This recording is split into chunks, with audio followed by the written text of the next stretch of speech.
Washington DC interdit la danse. Les courses au poste de gouverneur en Floride et en Californie s'intensifient.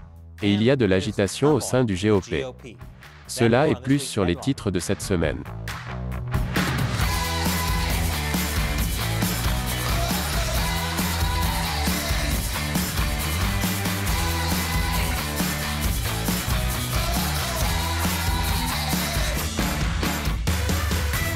Bienvenue à l'émission Amérique dévoilée, je suis Chris Chappell. Cet épisode est sponsorisé par Daily Peanut. Les nouvelles peuvent être une pilule difficile à avaler. C'est pourquoi Daily Peanut vous donne une dose quotidienne de nouvelles à parts égales d'humour et de substance. En parlant de nouvelles, nous pourrions enfin voir la lumière au bout du tunnel du coronavirus. Le CDC prévoit une forte baisse des cas de Covid-19 d'ici juillet. Et les États-Unis et la France sont favorables à l'assouplissement des protections des brevets sur les vaccins, ce qui pourrait aider les pays les plus pauvres à obtenir davantage de doses et accélérer la fin de la pandémie dans le monde. Les variants du coronavirus et certains aspects logistiques pourraient poser problème, mais au final, les choses semblent optimistes. Si cette nouvelle vous donne envie de vous lever et de danser, alors asseyez-vous et cessez immédiatement de vous amuser. Espèce de hooligan.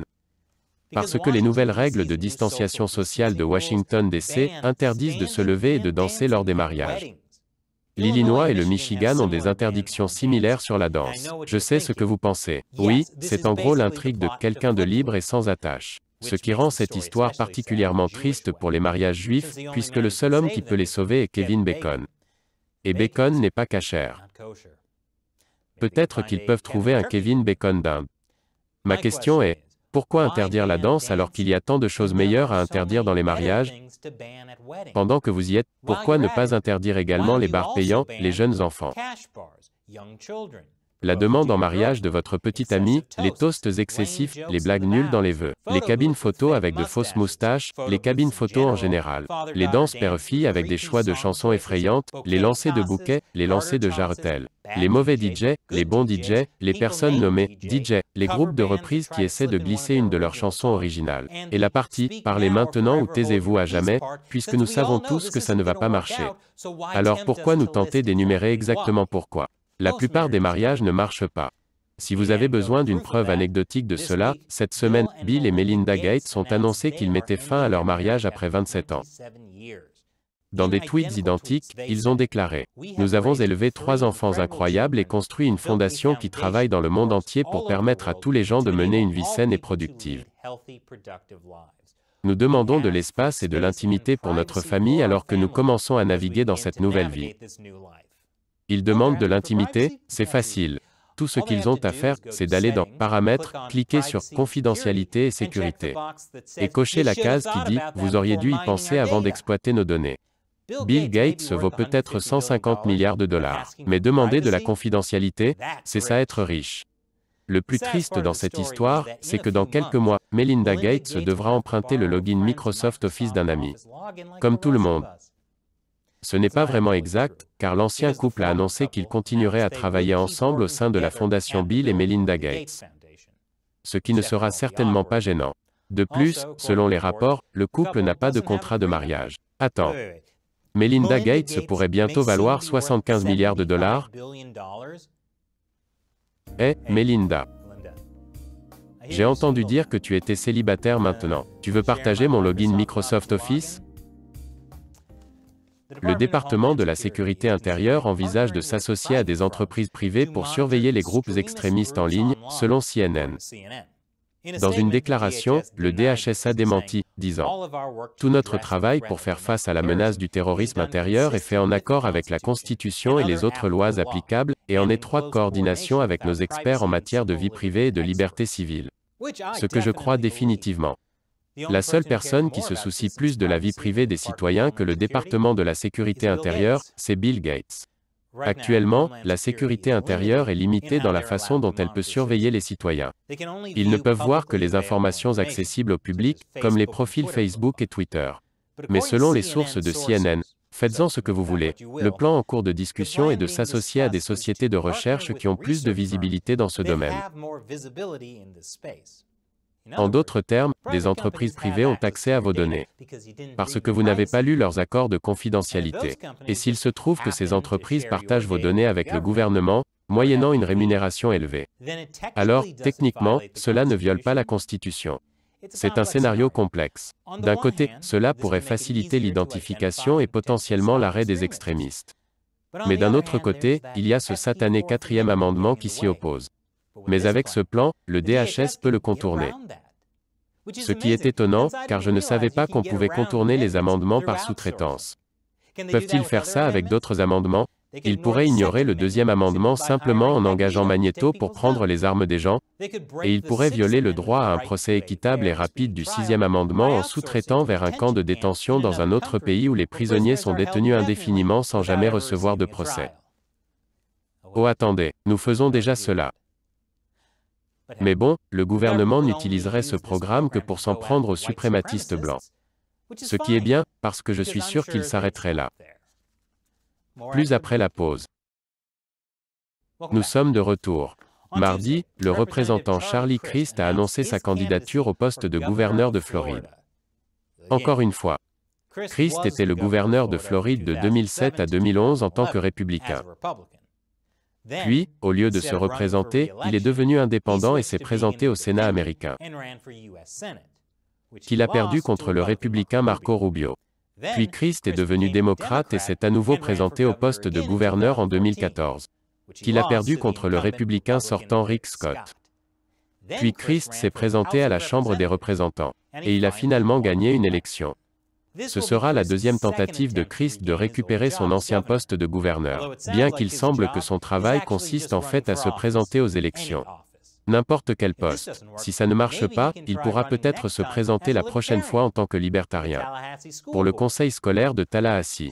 En parlant de la Floride, jeudi, l'actuel gouverneur républicain Ron DeSantis a signé un projet de loi qui, selon lui, empêcherait la fraude électorale. Et selon les critiques, il s'agit en fait d'une suppression d'électeurs. Attendez, pourquoi cette histoire vous semble-t-elle si familière? Oh oui, c'est exactement la même chose qui se passe en Géorgie, que j'ai déjà couverte. Si ça se passe de la même manière qu'en Géorgie, on peut s'attendre à ce que les plus grosses industries de Floride fassent des déclarations condamnant ce projet de loi. Disney World, les épiceries Publix, et les concours de t-shirts mouillés de la semaine de relâche. Parce que cette industrie est intègre. Le gouverneur de Floride a également signé cette semaine un projet de loi qui bloque toutes les restrictions locales Covid-19 à partir du 1er juillet. Il a également signé un ordre exécutif qui suspend immédiatement les ordres d'urgence locaux jusqu'à ce que la loi prenne effet. En signant le projet de loi, DeSantis a déclaré « Nous ne sommes plus en état d'urgence. Les gens vont pouvoir prendre des décisions, et ils ont les moyens de se protéger avec des vaccins s'ils le souhaitent. Parce que rien ne dit mieux, nous détestons le grand gouvernement, comme d'utiliser le gouvernement de l'État pour passer outre le gouvernement de la ville. J'attends juste que le gouvernement fédéral intervienne et supplante le gouvernement de l'État qui supplante le gouvernement de la ville. Ensuite, le gouvernement mondial dirigé par les lézards Illuminati pourra intervenir et passer outre le gouvernement fédéral qui passe outre le gouvernement de l'État qui passe outre le gouvernement de la ville. De cette façon, nous pouvons avoir une poupée gigogne russe complète de l'excès de pouvoir du gouvernement. Et oui, nous avons fait cette référence parce que vous ne pouvez pas faire un reportage sur les républicains de nos jours sans mentionner la Russie au moins une fois. Aussi, je plaisante évidemment. Tout le monde sait que Joe Biden et Ron DeSantis font partie des lézards Illuminati. Réveillez-vous, bande de moutons. Dans les nouvelles du gouvernement de l'autre côté du pays, Caitlyn Jenner a publié sa première publicité de campagne en tant que candidate républicaine au poste de gouverneur de Californie. Elle participera à l'élection de rappel de l'actuel gouverneur, Gavin Newsom, qui aura lieu cette année. L'année écoulée a redéfini nos politiciens de carrière comme étant élitistes. Et le peuple de Californie comme les guerriers, les rois et les anges. Ouais. Parce que s'il y a quelqu'un qui comprend la détresse de la classe inférieure luttant contre les élitistes, c'est quelqu'un qui vaut 100 millions de dollars et qui traîne constamment avec des milliardaires. Et pourtant, je plaisante. Kylie Jenner n'est plus milliardaire. Elle ne vaut plus que 700 millions de dollars. Quelle perdante. Je ne suis intéressé que par les femmes qui ont au moins 3 virgules dans leur valeur nette. Rebonjour, Melinda. Je sais que beaucoup de gens pensent qu'avec plus de 20 candidats en lice pour l'élection de rappel en Californie, il est impossible qu'une célébrité gagne. Et pourtant, je dis, comment Caitlyn Jenner ne pourrait-elle pas gagner? La gauche ne peut pas résister à l'envie de voter pour le premier gouverneur transgenre. Et les républicains ne voteraient jamais pour un démocrate. Et je sais, c'est une riche star de télé-réalité sans la moindre expérience politique. Quelqu'un comme ça ne pourrait jamais être élu à un poste en Amérique.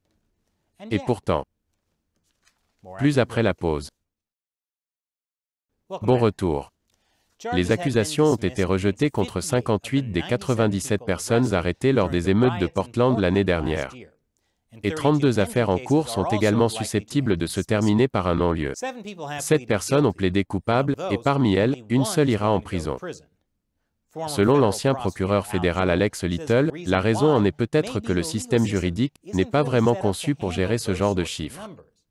En d'autres termes, l'incompétence. Ma forme de justice préférée. Pendant ce temps, des personnes sont toujours inculpées des mois après l'assaut du Capitole le 6 janvier. Mais la plupart de ces accusés sont également susceptibles de purger peu ou pas de peine de prison. L'ancienne défenseuse publique fédérale Erika Hashimoto dit que c'est parce que l'une des valeurs fondamentales de ce pays est que nous pouvons protester si nous ne sommes pas d'accord avec notre gouvernement. Bien sûr, certaines protestations impliquent des actes criminels. Mais tant que les personnes qui tentent d'exprimer leur point de vue ne s'engagent pas dans la violence, les délits mineurs peuvent être plus appropriés que les crimes. Ainsi, les émeutiers de Portland et du Capitole sont tous deux susceptibles de s'en tirer avec peu ou pas de conséquences. Pourtant, les médias donnent une image très différente de ces deux groupes. Les émeutiers de Washington, de dangereux insurgés. Les émeutiers de Portland, des manifestants passionnés. Si cela nous apprend quelque chose, c'est qu'aux yeux du public, les hipsters ne sont pas si menaçants. Les gens qui ont pris d'assaut le Capitole n'auraient pas été jugés aussi sévèrement s'ils s'étaient laissé pousser la barbe, s'il avait eu un tas de tatouages malheureux et s'il avait porté des chapeaux ridicules. Et je sais, vous pensez probablement, et ce gars-là? Il était proche, mais les gants et le drapeau américain l'ont trahi. Avec ça, on dirait Mumford et les fils de l'anarchie. Aussi mauvais que soit le 6 janvier, ça aurait pu être pire. Heureusement que les gens qui ont pris d'assaut DC ne dansaient pas à ce moment-là. S'ils l'avaient fait, ils auraient eu de gros problèmes. La position de leader de la députée républicaine Liz Cheney au sein du GOP est peut-être en péril.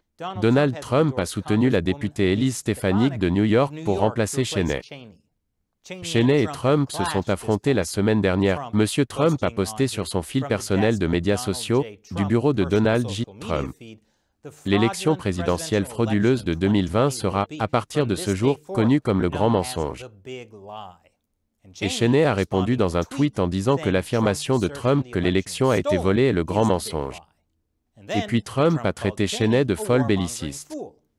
Trump communique à sa base essentiellement sur un blog parce que Facebook et Instagram ont maintenu leurs interdictions sur lui le mercredi.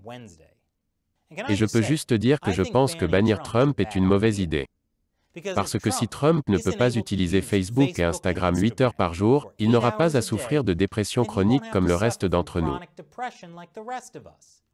Liz Cheney perd également le soutien de plusieurs autres membres du GOP, le leader républicain de la Chambre des représentants, Kevin McCarthy, ayant déclaré « J'ai entendu des membres s'inquiéter de sa capacité à mener à bien le travail de présidente de conférence, à faire passer le message. » Liz Cheney n'est pas la seule républicaine à subir les foudres de son propre parti. Lors de la convention républicaine de l'Utah, Mitt Romney, rival de Trump, a été hué par la foule. Maintenant, vous me connaissez comme quelqu'un qui dit ce qu'il pense, et je ne cache pas le fait que je n'étais pas un fan des problèmes de caractère de notre dernier président. Le président Biden a qualifié l'agitation au sein du GOP de « mini-révolution ». Il semble que le Parti républicain essaie d'identifier ce qu'il représente. Et ils sont au milieu d'une sorte de mini-révolution significative. Que voulez-vous dire par « identifier ce qu'ils représentent » ? Tout le monde sait ce que les républicains représentent. Ils détestent le grand gouvernement. Sauf quand c'est eux. Il semble que tout républicain qui n'est pas fidèle à Trump risque de perdre son pouvoir et d'être évincé. Cela peut sembler très Game of Thrones.